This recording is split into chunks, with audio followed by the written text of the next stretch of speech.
African American women spend billions every year on black hair products.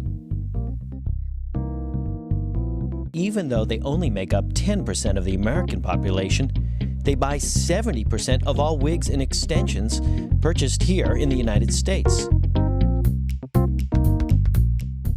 It's very important. They take their last dime to get their hair done. They go hungry before they let their hair go to look bad. My journey into the world of black hair begins in Oakland, California, at the Black Hair Extravaganza. Put your hands together. Somebody say, unleash the dragon. When you look at her, it's like her crown. She's a queen, you know, so she needs like extra pieces and braids and big hair. It's like a crown.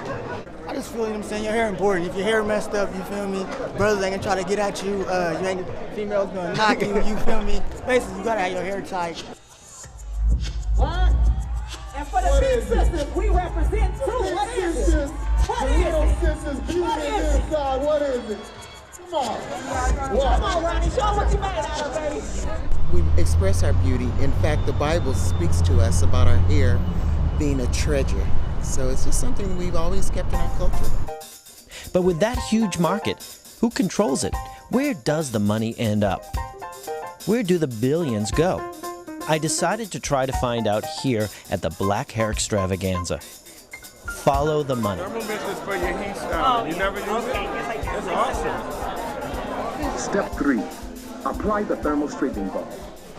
Section the hair into... We think the African American style is very big business. Almost every week they change the style for hair.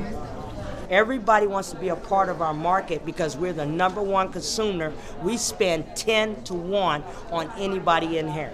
In the retail market right now, majority of the retail stores are ran by Koreans. And more of the Korean stores that are ran by, the 90%, are supported 100% by black African money. It's so unfair, you know, that they take our money. But once again, part of it is our blame. We allow what happened. Is this true that the Koreans dominate the black hair industry? What you're looking at is one of the Black Beauty Supply magazines that inform people who are interested in black hair products. All the ads and articles are about African Americans and their hair. And even though all the information is about blacks, half of this magazine is in Korean.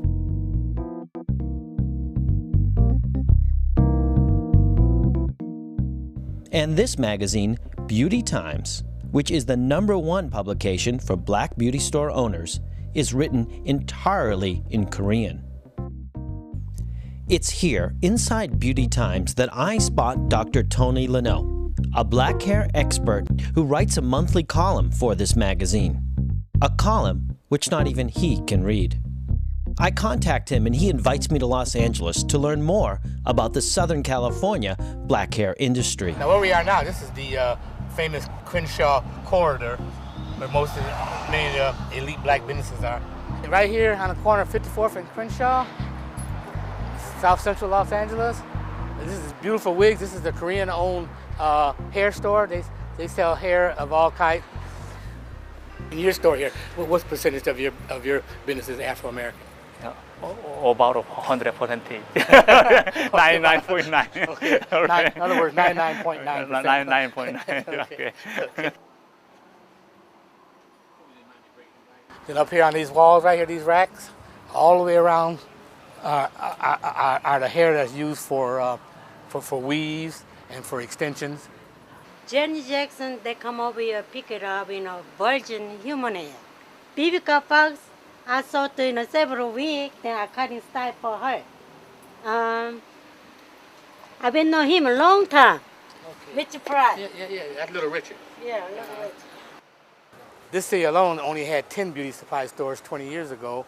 Now there are over 100 Korean-owned beauty supply stores.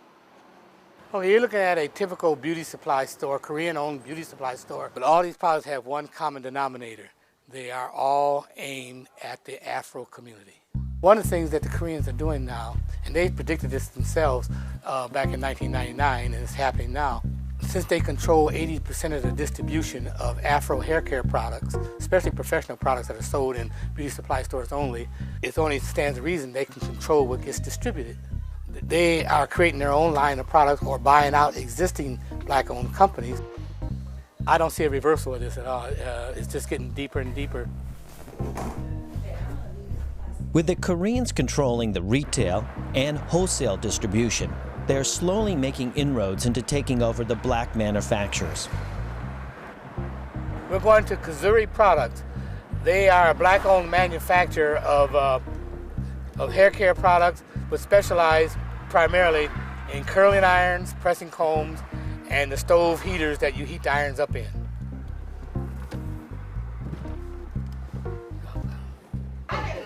This is Lucky White, who owns Kazuri along with her husband. We have been in business for over 30 years, and we are a black company selling to black beauty supplies and also to black hairstylists, and we make a quality product. Everyone look at our product as being the best in the industry. However, since the Asians have been here, they are cutting us out, telling us that our product is not in demand any longer. The Korean connection. About 3 years ago, they started to blacklist our product. As they brought their own products in, they started to manufacture curling irons, and they duplicate everything that you manufacture. They would duplicate it, and then they start to slowly cut back on orders, and then they tell you that your product is not in demand. So they would make something that's very similar that looked like ours, and then they try and sell the consumer on this product. Can you show me some products from Kazuri? Kazuri? Kazuri products.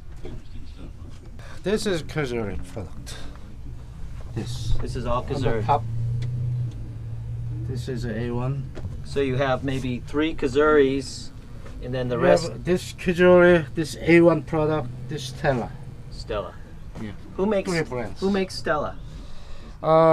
You know, they are resale the wholesalers. And they make this product. Actually, they make a copy, you know, for the other brand, you know, like Kizuri, like A plus, but their brands, you know, they are no good quality. Not good quality. No, just copy for the others. They are really trying to shut us out of the industry. They're telling you they will no longer distribute your product in these stores?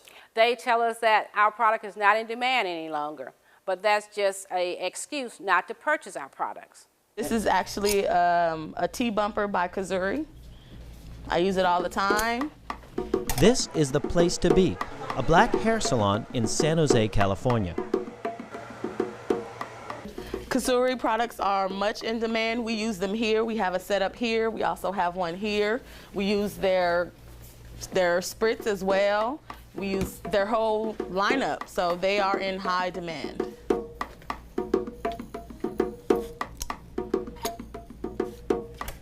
We have to look at saving our community as well as saving this industry. We are a nation within this nation, and we're just giving everything away. And we cannot do that any longer. We have to stand up and fight. We are beautiful black people. If we have to wear our hair short, so be it. Let's wear it short, but let's get this under control where we control the industry and not let someone else come in and then set up and take all our revenue out of the community.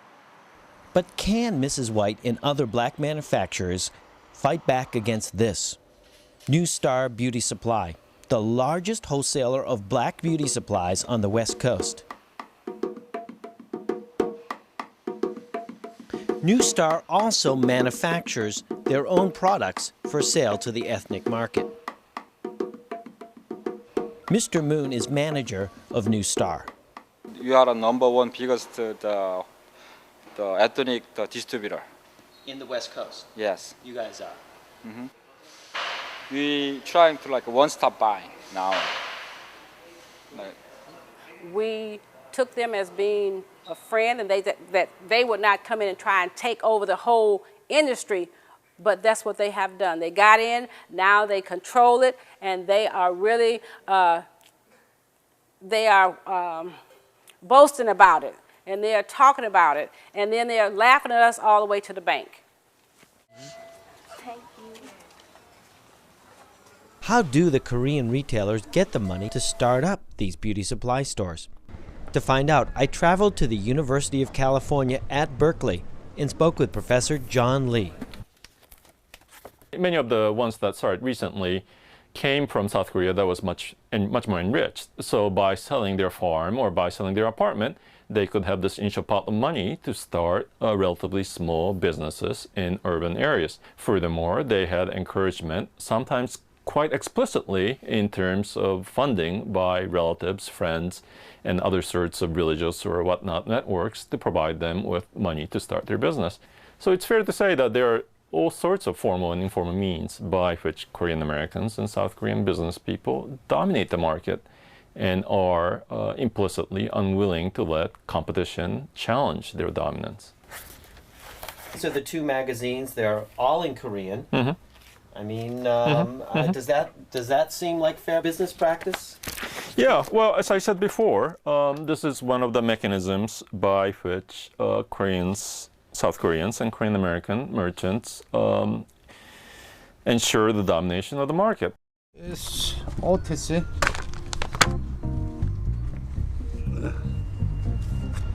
OTC. Later, I learned that what we're seeing now, the Korean domination of the black hair industry, had its start back in the early 60s with the help of both the Korean government and the United States government. This is Chosun, one of the most respected newspapers in South Korea. And it's inside the archives of this newspaper that I discovered a document from 1965 in which the wig manufacturers in Korea convinced the Korean government to ban the export of raw hair, making it impossible for anyone to manufacture wigs from the highly desirable Korean hair population, except for the Korean manufacturers themselves. And 6 months after the Korean ban on the export of hair, the United States government banned the import of any wig that contained hair from China.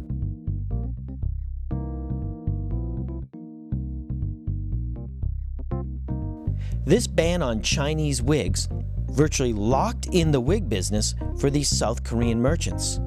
So it seems that what we're seeing today, the Korean domination of the black hair industry, had its start with the help of both the Korean and the United States government almost 40 years ago.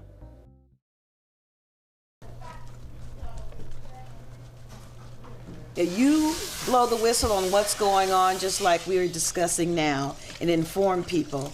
They'll be surprised and delighted too. Well, I think people are informed, but I mean, black people as a whole, they just don't have much unity as Koreans do, or any other race. It just doesn't have much unity. As a whole, we don't stick together. Well, you know, this is a new millennium, and people, if they look at the past, and perhaps they can deduce from that they can change the future based on the past. They can, but the young people have to be enlightened. The black dollar needs to be spent with your black people as much as possible. We kind of take each other for granted sometimes, but I think when things like this happen, we always seem to come together like other tragedies. And, you know, human nature allows us to do that. We can come together for human tragedies, but when it comes down to the almighty dollar, that's not the case. They did not seem to pull together for the dollar. Denny's Restaurant, Oakland, California. Here, members of the black beauty supply industry in Northern California have gathered to discuss the Korean domination of their industry and the possibility of creating an organization to take back the black hair industry. Now, we used to have a total monopoly on this beauty business. Now we've lost. It's only about 2 or 3 of us in Oakland now, and it used to be nothing but us in Oakland purchasing these products. Most of the beauty supplies in the Bay Area, Korean beauty supplies, they have organizations. And their organization, most of the time, they tell who to sell and who not to sell. Like 5 years ago or 4 years ago, when micro yak was so popular and so hot, they wouldn't sell to me. And the reason they wouldn't sell to me is like glamorous and Ebony told them not to sell. And sometimes we used to order through Ahmed, you know, like Merit Beauty Supply, because they don't see. They don't think you're black. The Koreans don't think you're black. No, I mean when they call me, they think that I'm a Korean store. Are you black or Asian? How do you feel about that? Are you black or Asian? I was like, that's crazy. What does that have to do with me purchasing a product from you?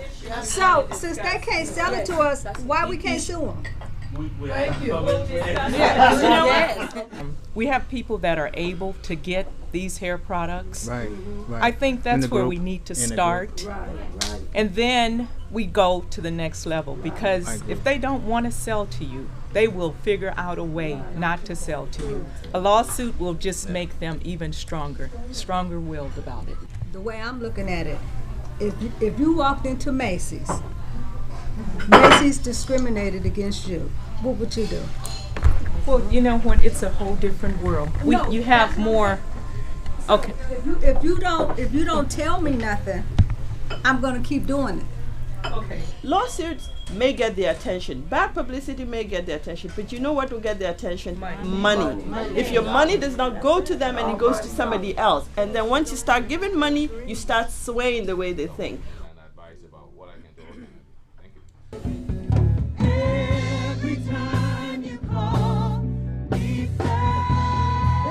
Just a few months after this meeting, BOBSA is created, the Black-Owned Beauty Supply Association.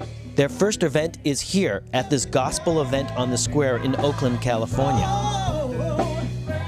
It's here that they begin to raise awareness of the black hair issue and promote a hair show. I'm from Dallas.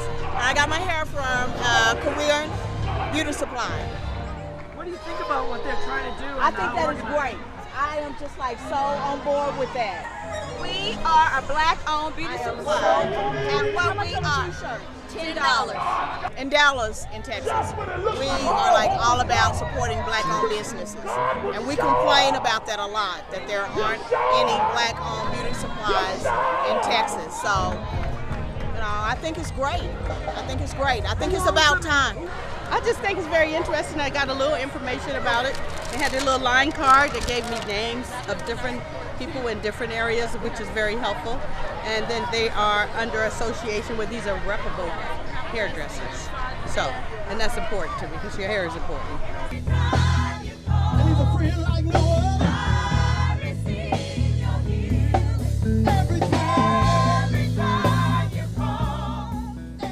If this generation goes, no beauty supply, we can forget it. We can forget it. Nobody will come up. We're just barely scratching the surface trying to say, hey, wait, you can't take that from me. Hey, wait a minute, I'm a part of this. What are you doing? They won't have the know-how or the power to be able to go into that because